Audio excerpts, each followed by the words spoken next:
Today's podcast is sponsored by Genesis, the most comprehensive and complete education for pool professionals.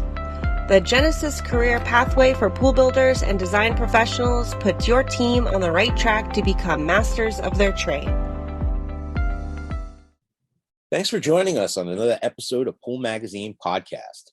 Today we have the good folks from Mote Marine Laboratory and Aquarium, Michael Moore and Dan Beback with us, along with Vito Mariano, president of Basecrete Technologies, who's involved with the waterproofing aspect of a very large and incredibly complex new aquarium project going on down in Sarasota. Thanks for taking the time to be with us here today. Oh, our pleasure. Thank you. Now, as I understand it, this new C project, Science Education Aquarium, is a $130 million facility that Mote has planned near I-75 and University Parkway. I mean, it's a project that you guys currently have underway, and I was hoping that maybe you could tell us a little bit more about Mote, your mission, and this exciting new project that you guys have planned. Sure, be happy to. So Mote Marine Laboratory actually began its life about an hour south of Sarasota in Placida, Florida, in 1955.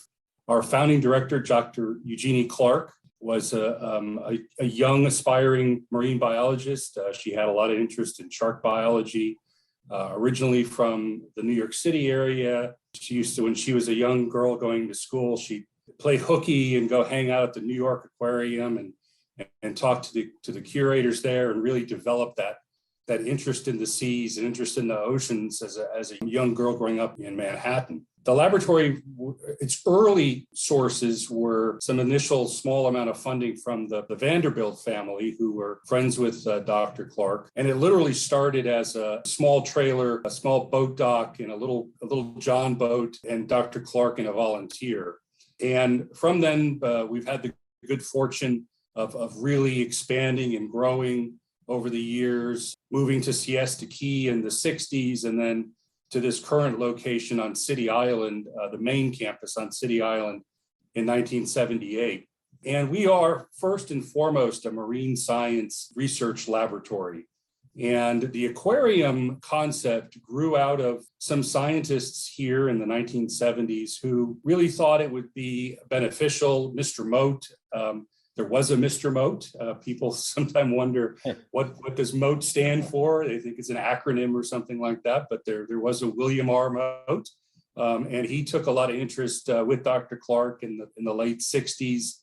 And the laboratory was changed to honor his involvement in, I think, about 1968. But the interest in the aquarium grew out of Mr. Mote's desire and some scientists at that time to talk to the public about the research that the laboratory was doing, to bring kind of a public face to our research.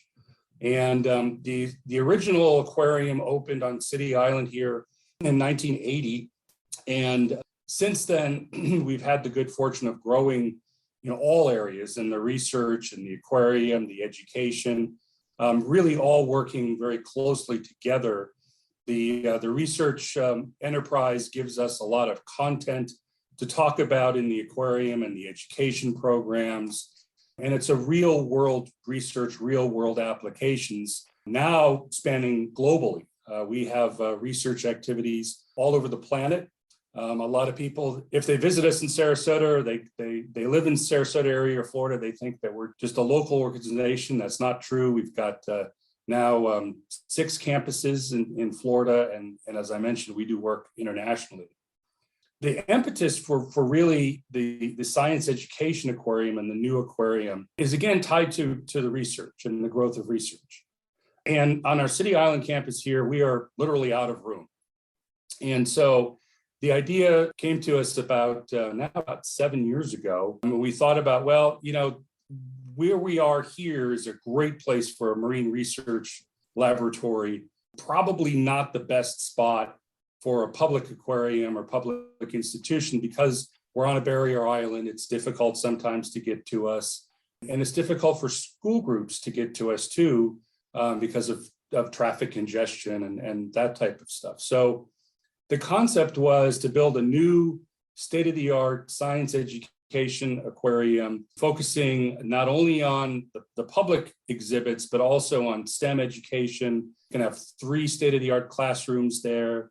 hosting about 70,000 students every year to partake in those STEM education classes, be part of those research laboratories totally free of charge. And that's something that we feel, very proud about.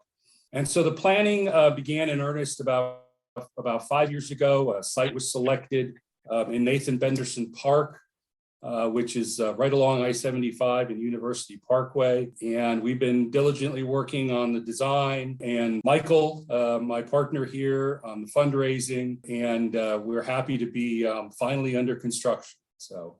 Yeah, I saw that you guys officially got underway recently. I mean, Mote's actually pretty expansive. And you said there's like 6 different campuses around the state of Florida, and you're conducting research all around the world. But you guys are right out there on the front lines in terms of conservation. And this growth is all stemmed from what's been going on in our oceans. I mean, that need to expand is evidently what's been driving this project. Maybe you could tell me a little bit more about your mission in terms of conservation there. Yeah, and you've nailed it exactly. I think some of our most exciting work that we do, and we've got over 200 different research projects, but some of the most exciting work that we do is in coral reef restoration in the Florida Keys and again, around the world. We're doing that in the U.S. Virgin Islands. We're doing that in the Middle East, working with other scientists to grow these more resilient genotypes of corals who have been damaged by either ocean acidification or temperature changes or different diseases. And we've been able to develop these more resilient strains and repopulate some of the damaged reef tracts in those areas in Florida and the Caribbean. So I think the other thing that even in the current aquarium, the guests, they really get a sense of interacting with our volunteers and learning about the sciences, and it's real world applications that they can get involved with, through like our citizen scientist programs down in the Keys. We work with the Wounded Warriors to repopulate and replant these damaged reef tracts. And so I think what's great is a lot of our research people can really understand and get see a real world application for it. I read that this facility is going to be like about 110,000 square foot, dedicated specifically to advancing marine science education. I mean, who's involved in the architecture and the construction of this project? Well, the architects are TVS Design. They're based in Atlanta. They've got a wonderful portfolio. They've been great to work with. They were the lead architects for the Georgia Aquarium and many other facilities around the world. We're fortunate again that we live in Florida, where there's a lot of companies that do a lot of similar work in design, and so our owners reps are AOA Studios out of Orlando, and our contractors are really formed a partnership to take on this and to bid on this project. And they are a local firm, Willis Smith Construction, based here in Sarasota. And they partnered with Whiting Turner Construction. And so Willis Smith has done virtually all of our construction, our buildings and infrastructure here at our main campus, and even down in the Florida Keys. And I think their partnership with Whiting Turner, so they can take advantage of some of Whiting Turner's experience, especially with the large aquarium, the large tanks and holding vessels that we're going to have at the new aquarium. Now, with 1 million gallons of planned exhibit space, I mean, this new facility puts it on par with some of the largest world-class aquariums in the world. I mean, what's some of the challenges getting something like this funded, Michael? Well, it's visionary. It's a very iconic looking building. It's the $130 million is by some standards that's not a huge campaign, but in our case, it's the largest for the region that's ever been done here. And the board and the CEO, Dr. Michael Crosby, have said we need to have all the commitments in place. In other words, we've got to have the money committed through pledges over a number of years before we can actually start the vertical construction of the building. So because a lot of people like to see something underway before they'll step in and want to participate, it's presented some challenges in that regard, because we're actually building on the 12 acres that we have is we're building on a lake that's we have to drain the lake. We have to, demuck it. We have to put in the dirt, pack it down before we even have a foundation to start on. So that's the work that Dan mentions that's going on now. But for the funding, since it is the largest project in the region, this is a very, very philanthropic giving, community. We're looking at 3 different sources of funds. Philanthropy plays a big role. We have 2 counties that are providing funding, and the state. And right now, that total is $28 million from Sarasota County, Manatee County, and the state of Florida. But the third bucket that we're going after is corporate sponsorships. This building with 700,000 visitors a year, there's a lot of opportunity for us to tap into a company's marketing budget for a company to sponsor an exhibit for a period of 15 years. So we have naming rights versus your typical commemorative naming. So we're well on our way with over 90 million committed so far. And we're hoping by the end of the first quarter of next year to have the full 130 in place so that we can go forward. Well, that's terrific. I mean, I saw that $21 million of the project is actually earmarked towards the STEM laboratories. Maybe you could tell us a little bit more about that. Yeah, it's funny. Dan talked about the origins of Mote and the fact that education about the oceans plays such a big role. It's impressed me the 3.5 years I've been here.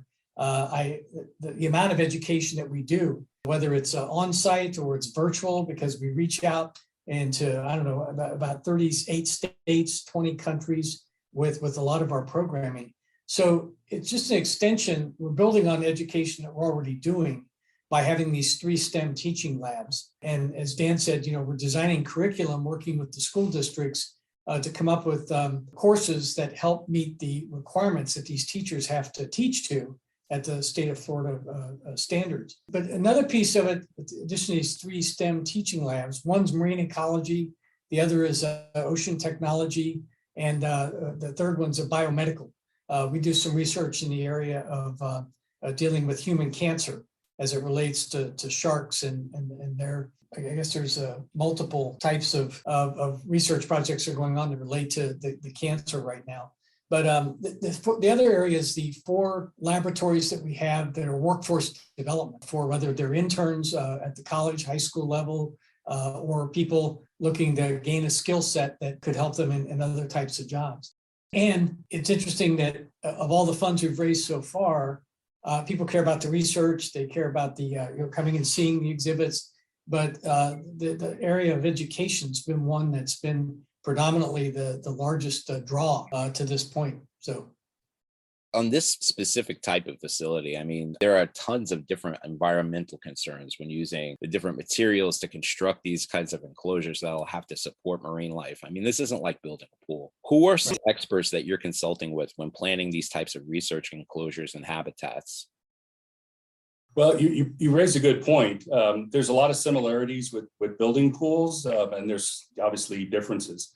One of the challenges that we've had here is that you mentioned all the water, and that's true, but also this is a 3-story building, and so the top floor is right about 96 feet, 98 feet, something like that. So some of our larger exhibits, the manatee exhibit, for example, the river otters are on the top floor, and so the Gulf of Mexico exhibit actually spans 2 floors. And so, it's building a big pool on the roof of a hotel, for example, right? Is kind of a similar thing. And so we've had to engineer it all so it obviously supports itself. And our lead engineers are EXP, and the life support design is very, very important. By life support, that's our filtration, our pumps and motors and biofilters and ozone and that type of stuff.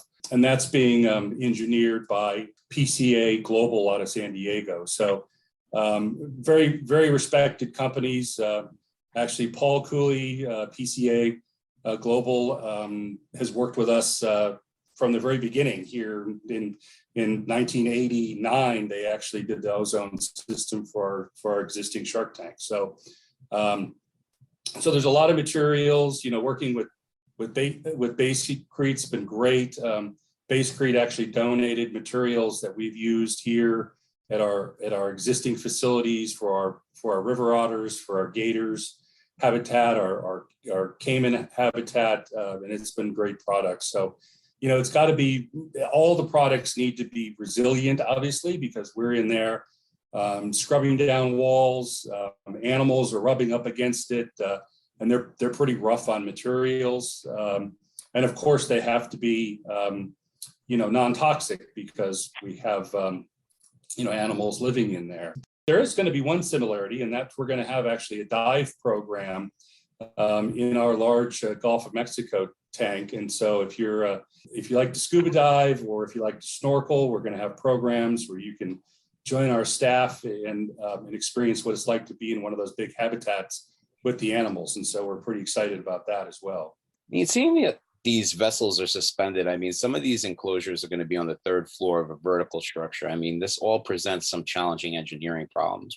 What are some of the technical challenges on a project like this, Vito? Well, deflection is probably the biggest issue that we deal with, depending on the structure, how much movement, how much support, the beams, the posts that are supporting it. We have, pools that are more than 2-3 stories up, and 20, 30, 40 stories up. We have these pools, and sometimes they're quite challenging. We want to make sure they're structured enough, because there's always a movement. And if it goes beyond a certain percentage of movement, then, usually getting a little bit of some difficulty. We want to make sure that it's structurally sound before we do any waterproofing. And that's usually when we do a 3-day test. Fill them up with the water, make sure they're perfectly sound and there's no leaks before anybody does anything further for those vessels. You've been involved with a bunch of large scale projects, like in waterproofing aquatic facilities like this. Is this something you've come across before? Yeah, many, Tampa Zoo, Miami Zoo, Toronto Zoo, many. So the Mote Marine, which is we've done quite a bit of work with them over the last 5 or 6 years. Actually, I think we do all the work with them. Marine life is a different challenge. We want to make sure that these animals are well taken care of. You want to make sure you're giving no VOCs, no toxicity. You want to make sure that whatever is in the concrete, that it's harmful to marine life. We want to make sure that's encapsulated. So waterproofing is very important, not just for the fact we want to maintain the water, but you want to make sure it encapsulates everything that's possibly or potentially coming through, even in soil conditions. Well, waterproofing, weatherproofing is very, very important.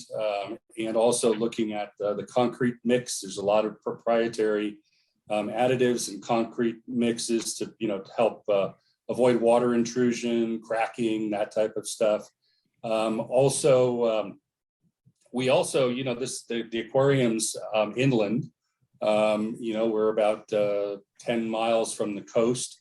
And so all of our seawater needs to be recirculating systems, needs to be, we don't have the luxury or won't have the luxury of drawing a lot of water from a natural source, from the bay or from the Gulf of Mexico, right, like we do now. And so it'll be a combination of making seawater and also using seawater that will truck in from the current location.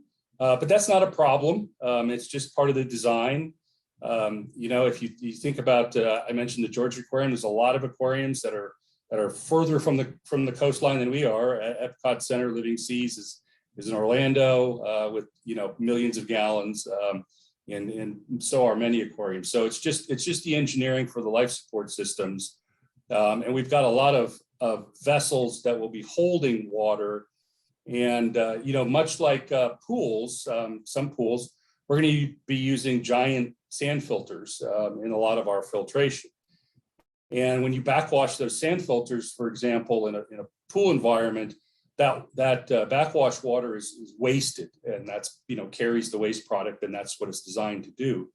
But in order to recapture as much of that salt water as we can, and fresh water, actually, we're going to be using backwash recovery systems where we actually refilter and kind of clean up that backwash, remove as many, concentrate as much organic material as we can before that goes to waste.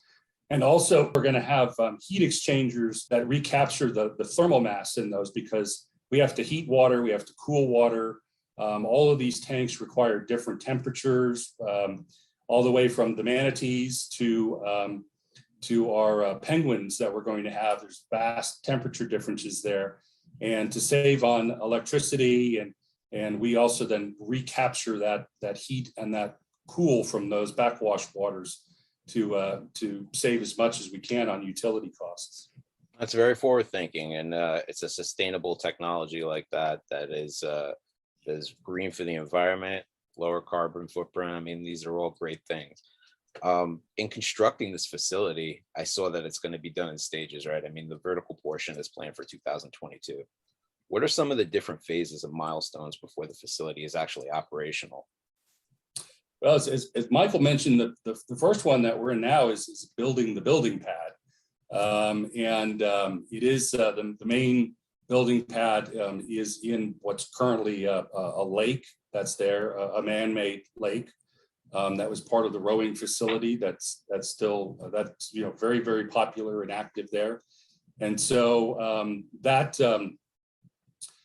is going to take several months. We have to drain that lake, dam it, drain it.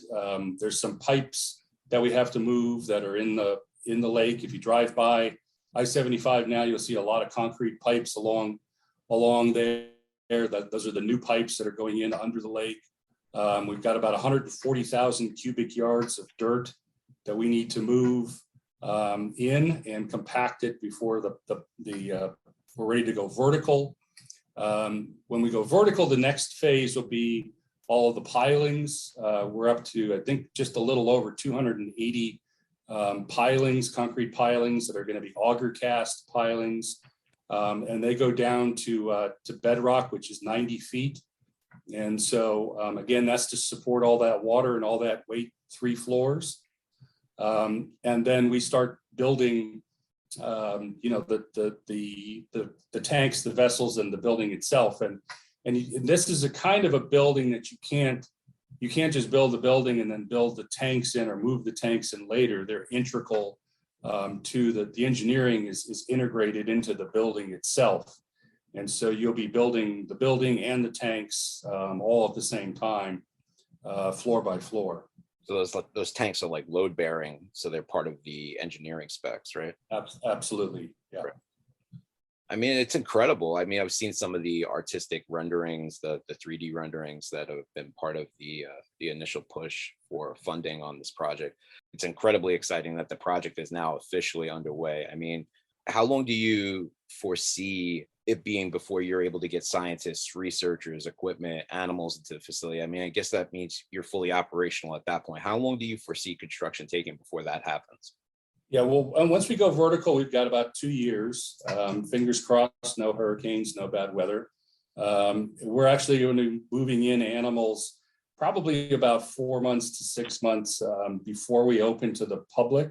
That's not going to be all of them. It's going to be, very selected ones, but some of them need more time to get acclimated to their new habitats, and so that'll be a kind of a slow process. But eventually, we'll move all of our existing animals over there and some new ones. As I mentioned, the penguins are new to us, so that'll be exciting, and they need some time to get acclimated to their homes too. So, and then we'll be ready to go, open to the public. Well, really exciting. I mean, thank you guys so much for taking the time this morning to chat with us about it. I'm really looking forward to seeing some photos of the facility when it's completed. Yeah, our pleasure. Yeah, thanks for having us. A big thank you to our sponsor, Genesis, the leading education program for pool builders and design professionals. Genesis and the PHTA are creating better career pathways for builders to become masters of their trade. Thank you for joining us. Make sure to subscribe, and we'll catch you next time on another episode of Pool Magazine Podcast.